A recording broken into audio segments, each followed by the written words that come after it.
Chapter 44. The wretchedness of a skein to Box Hill was in Emma's thoughts all the evening. How it might be considered by the rest of the party, she could not tell. They, in their different homes, and their different ways, might be looking back on it with pleasure. But in her view it was a morning more completely misspent, more totally bare of rational satisfaction at the time, and more to be abhorred in recollection, than any she had ever passed. A whole evening of backgammon with her father, was felicity to it. There, indeed, lay real pleasure, for there she was giving up the sweetest hours of the 24 to his comfort. And feeling that, unmerited as might be the degree of his fond affection and confiding esteem, she could not, in her general conduct, be open to any severe reproach. As a daughter, she hoped she was not without a heart. She hoped no one could have said to her, "How could you be so unfeeling to your father?" I will tell you truths while I can. Miss Bates should never again. No, never. If attention, in future, could do away the past, she might hope to be forgiven. She had been often remiss. Her conscience told her so. Remiss, perhaps, more in thought than fact. Scornful, ungracious. But it should be so no more. In the warmth of true contrition, she would call upon her the very next morning, and it should be the beginning, on her side, of a regular, equal, kindly intercourse. She was just as determined when the morrow came, and went early, that nothing might prevent her. It was not unlikely, she thought, that she might see Mr. Knightley in her way, or, perhaps, he might come in while she were paying her visit. She had no objection. She would not be ashamed of the appearance of the penitents, so justly and truly hers. Her eyes were towards Donwell as she walked, but she saw him not. The ladies were all at home. She had never rejoiced at the sound before, nor ever before entered the passage, nor walked up the stairs, with any wish of giving pleasure. But in conferring obligation, or of deriving it, except in subsequent ridicule. There was a bustle on her approach, a good deal of moving and talking. She heard Miss Bates's voice. Something was to be done in a hurry. The maid looked frightened and awkward, hoped she would be pleased to wait a moment, and then ushered her in too soon. The aunt and niece seemed both escaping into the adjoining room. Jane she had a distinct glimpse of, looking extremely ill. And, before the door had shut him out, she heard Miss Bates saying, "Well, my dear, I shall say you are laid down upon the bed, and I am sure you are ill enough." Poor old Mrs. Bates, civil and humble as usual, looked as if she did not quite understand what was going on. "I am afraid Jane is not very well," said she, "but I do not know. They tell me she is well. I dare say my daughter will be here presently, Miss Woodhouse. I hope you find a chair. I wish Hetty had not gone. I am very little able. Have you a chair, ma'am? Do you sit where you like? I am sure she will be here presently." Emma seriously hoped she would. She had a moment's fear of Miss Bates keeping away from her. But Miss Bates soon came. Very happy and obliged, but Emma's conscience told her that there was not the same cheerful volubility as before, less ease of look and manner. A very friendly inquiry after Miss Fairfax, she hoped, might lead the way to a return of old feelings. The touch seemed immediate. "Ah, Miss Woodhouse. How kind you are. I suppose you have heard, and are come to give us joy." This does not seem much like joy, indeed. In me, twinkling away a tear or two. But it will be very trying for us to part with her, after having had her so long, and she has a dreadful headache just now. Writing all the morning, such long letters, you know, to be written to Colonel Campbell, and Mrs. Dixon. My dear, said I, you will blind yourself, for tears were in her eyes perpetually. One cannot wonder. One cannot wonder. It is a great change. And though she is amazingly fortunate, such a situation, I suppose, as no young woman before ever met with on first going out, do not think us ungrateful, Miss Woodhouse, for such surprising good fortune. Again dispersing her tears. But, poor dear soul, if you were to see what a headache she has. When one is in great pain, you know one cannot feel any blessing quite as it may deserve.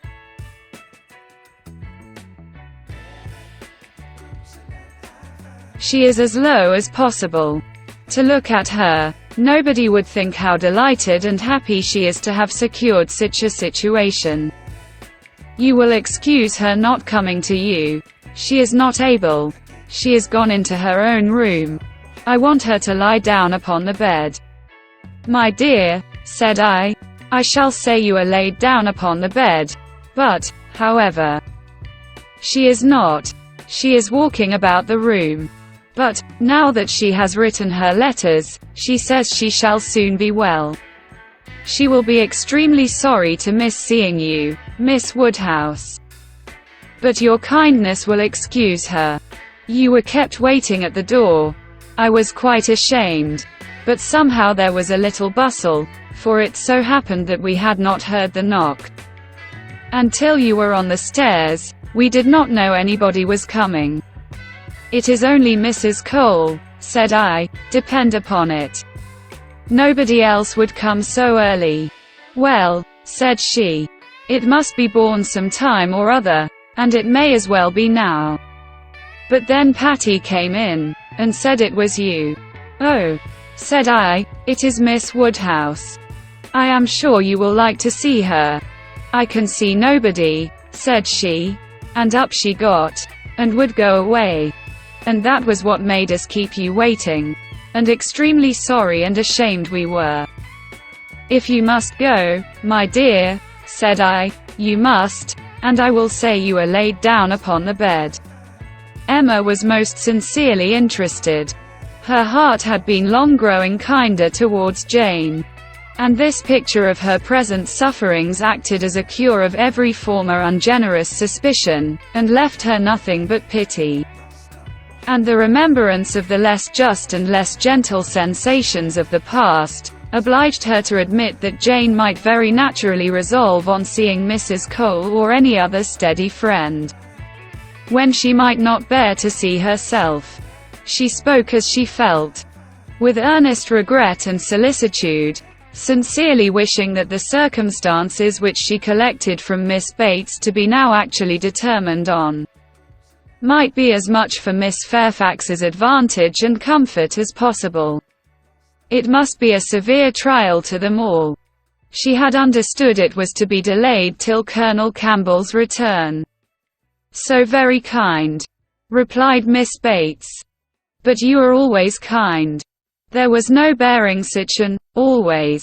And to break through her dreadful gratitude, Emma made the direct inquiry of, where, may I ask, is Miss Fairfax going?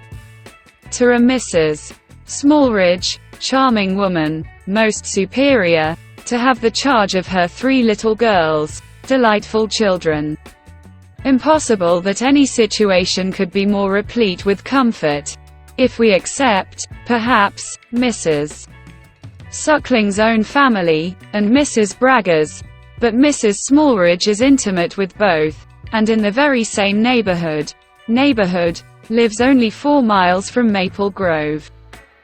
Jane will be only 4 miles from Maple Grove. Mrs. Elton, I suppose, has been the person to whom Miss Fairfax owes, yes, our good Mrs. Elton, the most indefatigable, true friend. She would not take a denial. She would not let Jane say, no.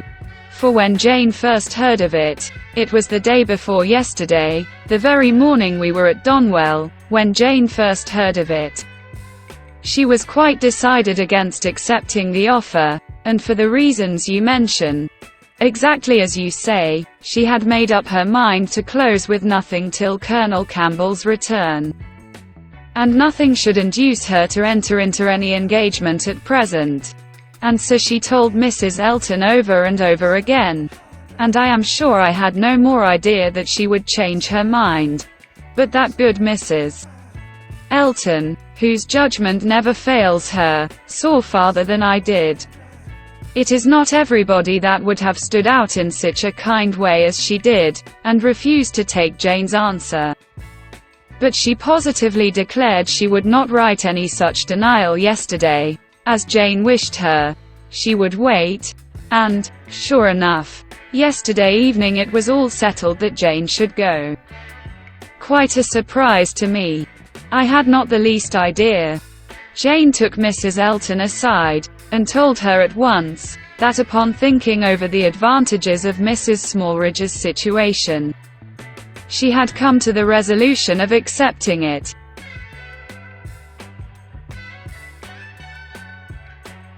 I did not know a word of it till it was all settled. You spent the evening with Mrs. Elton? Yes. All of us. Mrs. Elton would have us come. It was settled so, upon the hill, while we were walking about with Mr. Knightley. You must all spend your evening with us, said she. I positively must have you all come. Mr. Knightley was there too, was he? No, not Mr. Knightley. He declined it from the first. And though I thought he would come, because Mrs. Elton declared she would not let him off, he did not.